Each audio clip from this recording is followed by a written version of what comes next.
Hi சகோஸ், எல்லாருக்கும் வணக்கம். வாங்க கதைக்குள்ள போகலாம். அந்த நள்ளிரவின் கனத்த அமைதியை மீராவின் அறை கதவு மெதுவாக திறக்கப்படும் சத்தம் கலைத்தது. மீரா தன் கண்ணீரை துடைத்துக்கொண்டு நிமிர்ந்து பார்த்தாள். அங்கே ஆதியின் மெய்காப்பாளன் ஒருவன் நின்று கொண்டிருந்தான்.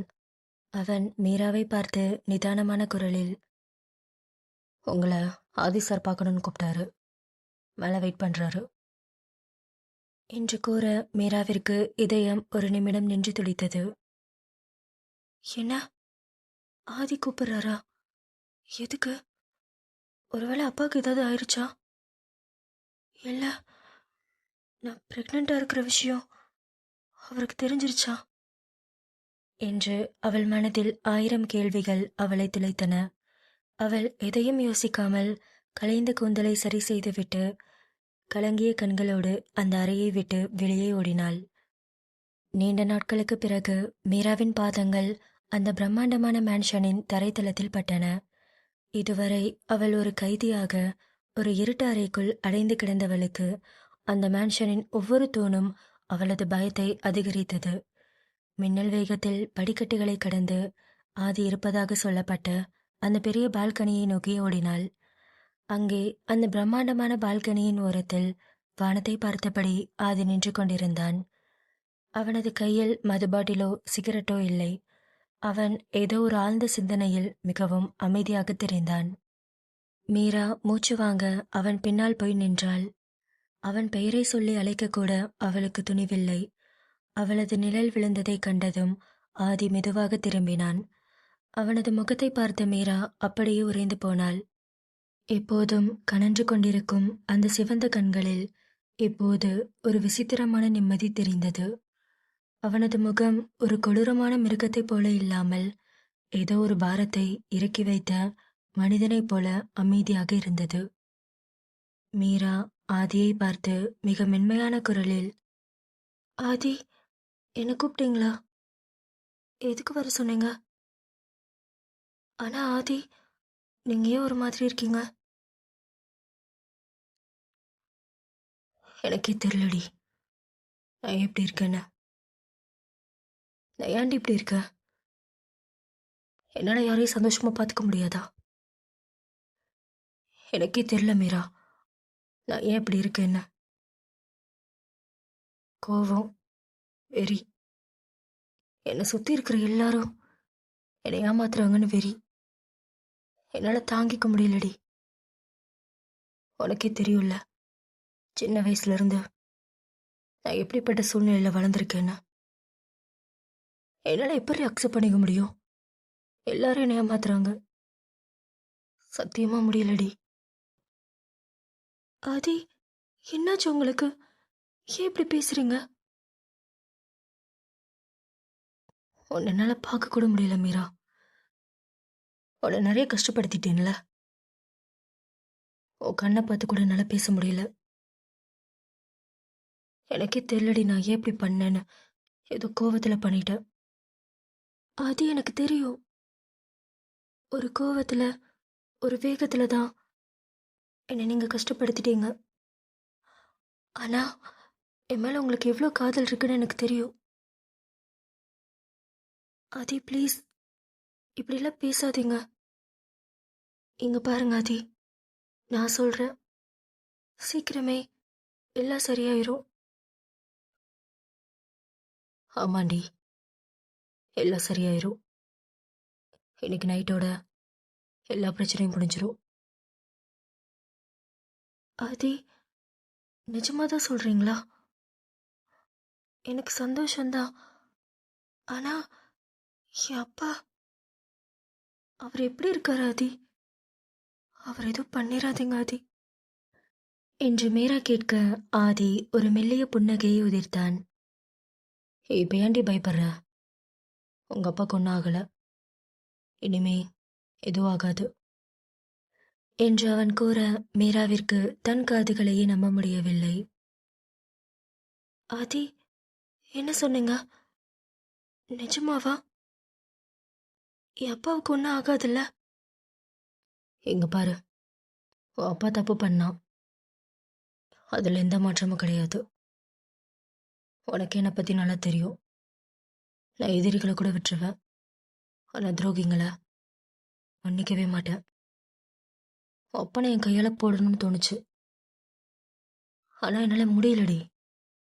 அன்னைக்கு நீ கேட்டேல, என்னால் என் கையால் அவனை எதுவும் பண்ண முடியல. ஆதி, உண்மையாவா? எனக்கு தெரியும் எனக்காக நீங்கள் எப்பவும் மன்னிச்சிடுவீங்கன்னு. என் அப்பா தப்பு பண்ணிட்டாரு தான். ஆனால் அவர் எனக்காக தான் அது பண்ணியிருப்பாரு. அவர் நல்லவர் தான் ஆதி.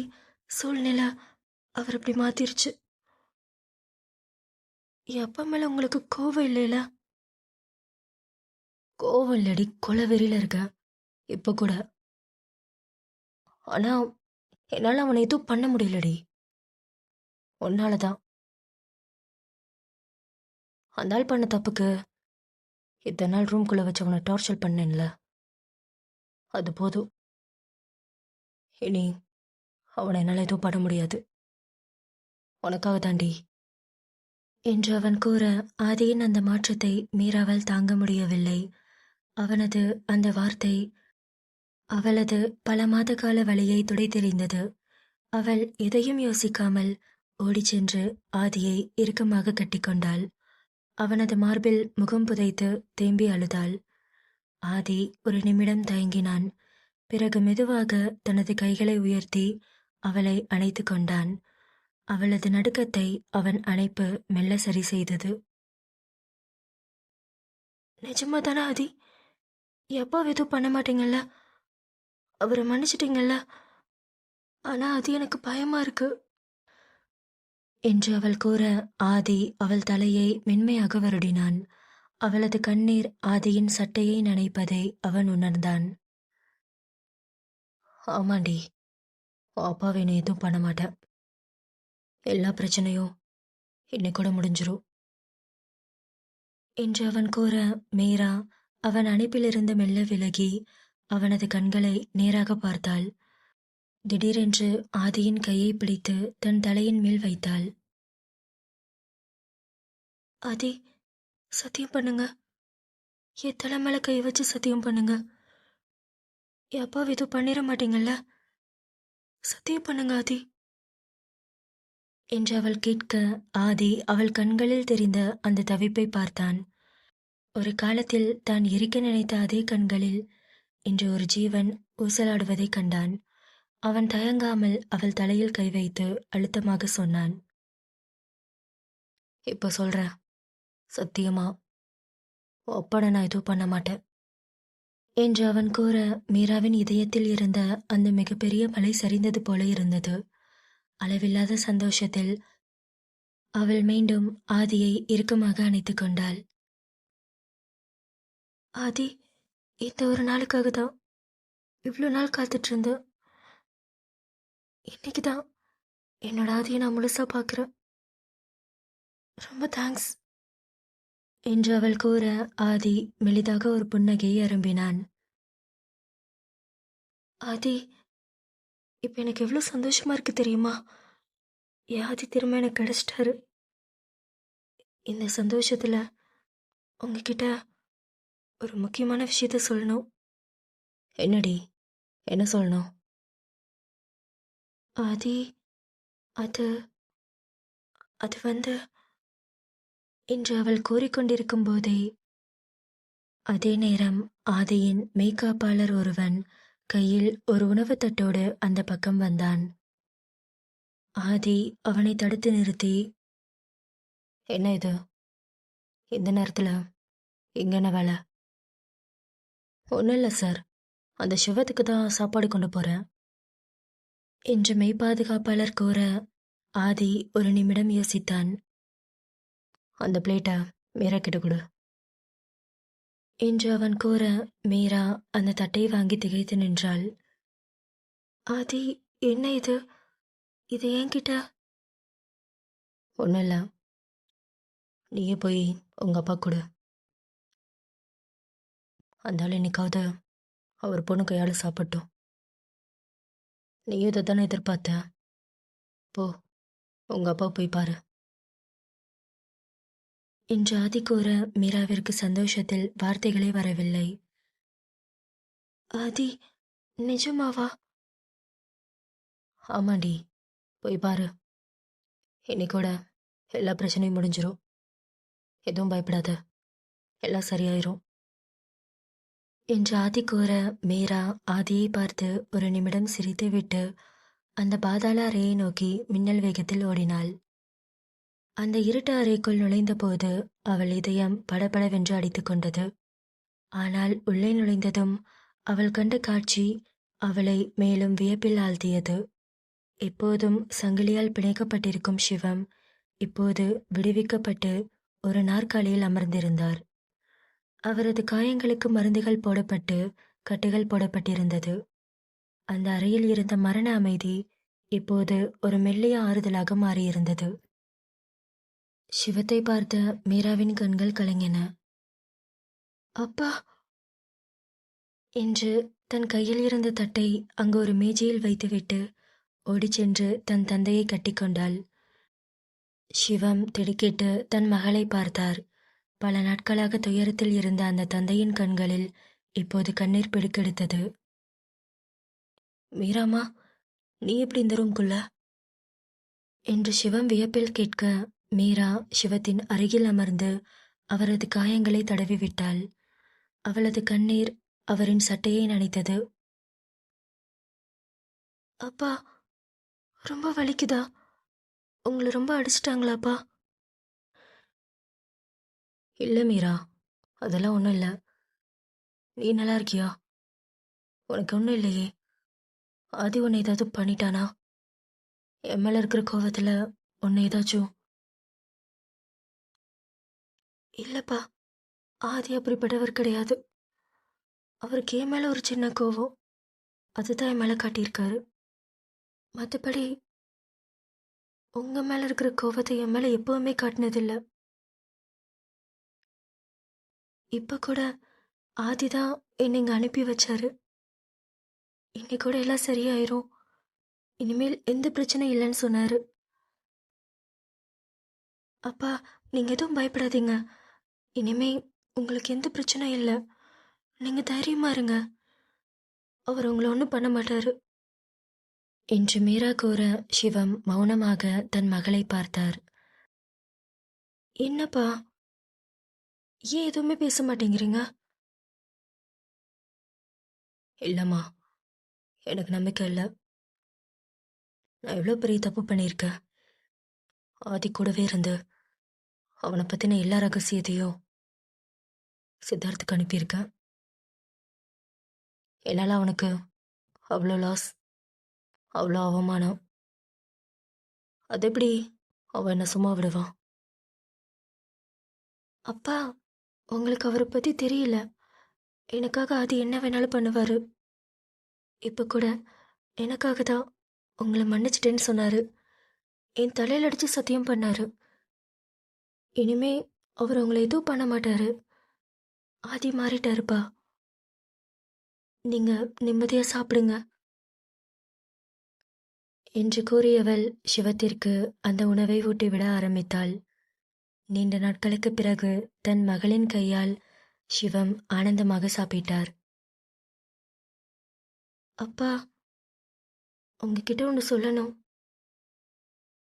என்னம்மா? நான் ஆதியை காதலிக்கிறேன்பா. நீங்கள் இறந்துட்டீங்கன்னு சொன்னதும் எனக்கு என்ன பண்ணுறதுன்னு தெரியல. செத்து போயிடலான்னு முடிவு பண்ணிட்டேன். அப்போ விஸ்வாசார் தான் என்னை இங்கே கூட்டிகிட்டு வந்தார். ஆரம்பத்தில் ஆதியை பார்த்து ரொம்ப பயந்தேன். ஆனால் போக போக என் மனசு அவர்கிட்ட கொடுத்துட்டேன். ஆதியும் என்னை உயிருக்கு உயிராக காதலிக்கிறாரு. உங்களுக்கு தெரியாமல் நான் எதுவும் பண்ணது கிடையாது. இந்த விஷயத்தை உங்ககிட்ட சொல்லணும்னு தோணுச்சு. நான் ஆதியை காதலிக்கிறேன்பா. அவர் இல்லாமல் என்னால் இருக்க முடியாது. இதை கேட்டதும் சிவம் அப்படியே அதிர்ந்து போனார். அதே சமயம் அவளது கண்களில் தெரிந்த அந்த தீவிரமான காதலையும் அந்த அசுரன் அவளை பார்த்து கொள்ளும் விதத்தையும் நினைக்கும்போது அவரால் எதுவும் பேச முடியவில்லை. சிவம் மீராவின் தலையை வருடி, மீரா, இந்த விஷயம் எனக்கு தெரியும்.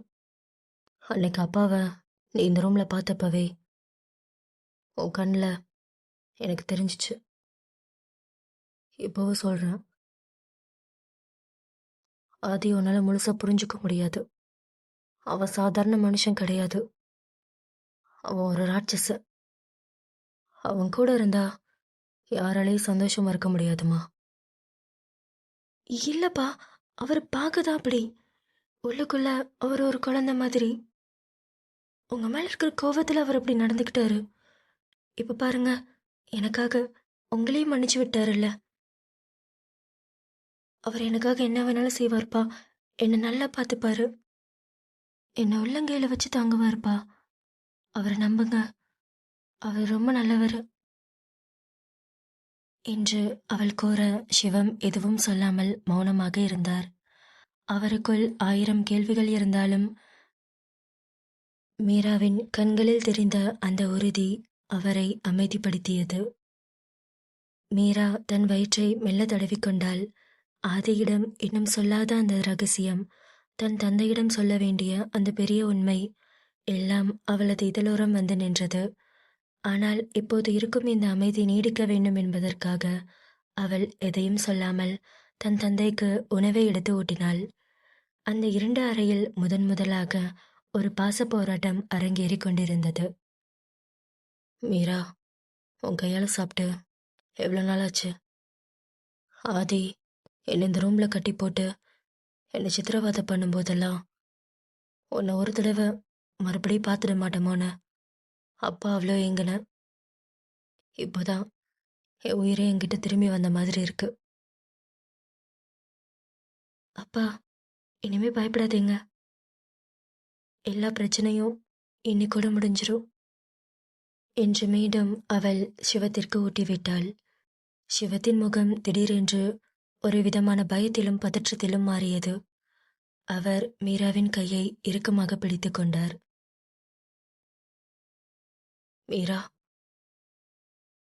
அப்பா சொல்றேன், அந்த ஆதிக்கிட்ட ஜாக்கிரதையாரு. அவன் ஒரு ராட்சச. அவன் உன்னையே அழிச்சிருவான். அவனை முழுசா நம்பாத மீரா. உன்னை நீதான் பார்த்துக்கணும். அவன் உன்ன என்று வார்த்தைகள் முழுமையாக வருவதற்குள் சிவத்தின் கண்கள் சுருங்கின.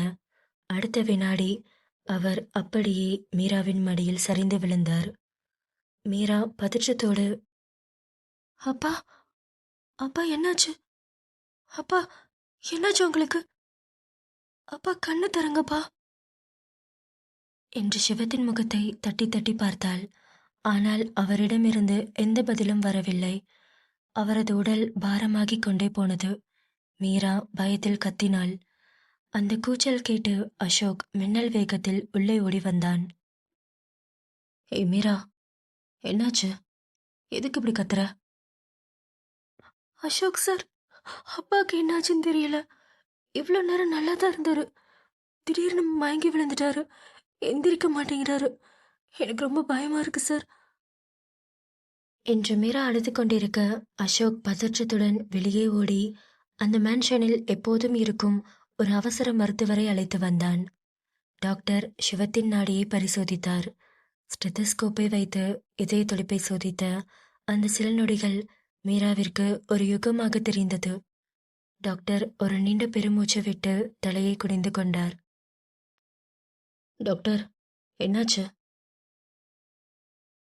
ஐ எம் சாரி அசோக், அவர் இறந்துட்டாரு. என்ன? என் அப்பா இறந்துட்டாரா? இல்ல, நீங்க போய் சொல்றீங்க. நல்லா பாருங்க டாக்டர். அவர் இவ்வளோ நேரம் என் கூட நல்லா தான் பேசிட்டு இருந்தாரு. டாக்டர், நல்லா செக் பண்ணுங்க. ஸ்டெத்தஸ்கோப் கரெக்டாக காதில் மாட்டிருக்கீங்களா? ப்ளீஸ் டாக்டர், பாருங்க. இல்லை மீரா, நான் செக் பண்ணிட்டேன். அவர் இப்போ உயிரோடு இல்லை என்று டாக்டர் கூற மீராவிற்கு அந்த வார்த்தைகளை நம்ப முடியவில்லை. சில நிமிடங்களுக்கு முன்னால் தன்னிடம் பேசி தன் கையால் சாப்பிட்ட தந்தை இப்போது உயிரற்று தன் மடியில் கிடக்கிறார் என்பதை அவளது மூளை ஏற்க மறுத்தது. இல்ல டாக்டர், நீங்க பொய் சொல்றீங்க. அப்பாவுக்கு எதுவும் ஆகல. நீங்க பொய் சொல்றீங்க. அப்பா, அப்பா எந்திரிங்கப்பா. அப்பா உங்களுக்கு ஒன்றும் ஆகல. ஆதி எனக்கு சத்தியம் பண்ணியிருக்காரு உங்க உயிருக்கு எந்த ஆபத்தும் இருக்காதுன்னு. அப்பா ப்ளீஸ்ப்பா, என்னை பாருங்க. என்னை தனியாக விட்டு போகாதீங்கப்பா. மறுபடியும் உங்களை நான் இழந்துட்டேனா? அப்பா, இங்கேருந்து போகலாம். எந்திரிங்கப்பா. அப்பா எந்திரிச்சுட்டு பாருங்க என்று அவள் சிவத்தின் உடலை உலுக்கினாள். அவரது மார்பில் முகம் புதைத்து அழுதாள். அவளது கதறல் அந்த இரண்டு அறையின் சுவர்களில் மோதி எதிரொலித்தது.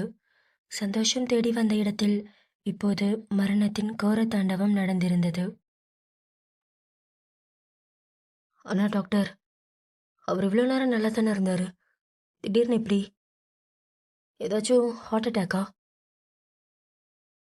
இல்லை அசோக், அவர் கண்ணெல்லாம் மேலே போயிருக்கு. வாயிலிருந்து வர பிளட். அநேகமா அவர் பாய்சன் சாப்பிட்ருக்கலாம். அதனால தான் அவர் உயிர் போயிருக்கு என்று கூறிவிட்டு டாக்டர் அந்த அறையை விட்டு வெளியேறினார்.